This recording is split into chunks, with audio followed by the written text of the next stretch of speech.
This is the Huawei Honor Band 5. It's a beautiful, high-contrast, AMOLED-screened smartwatch with step count, heart rate computation, and an advanced technique for calculating your blood oxygen.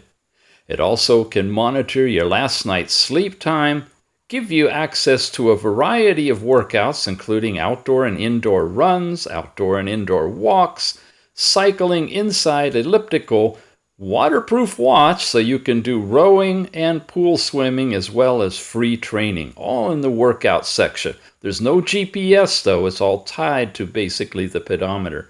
In the more section, you have a countdown timer, a count up stopwatch, access to quite a few different faces, the one we've just seen, an analog type face, another type of digital face with colorful outlines, large digits, a tiny analog face, and another fancy one with stripes on it.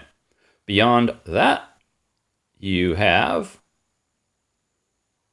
a Find Your Phone feature, overall brightness, and this is the lowest brightness, folks. This is a nice bright one when you take it outdoors. The screen on capability of adjusting how long it'll be on, your current battery level, and a system section where you can reset it, restart it, power it down, or read up about it. It's all right here. It is the Huawei Honor Band 5. Oh yeah, and messages too, pushed from your phone. Honor Band 5, check it out, gang.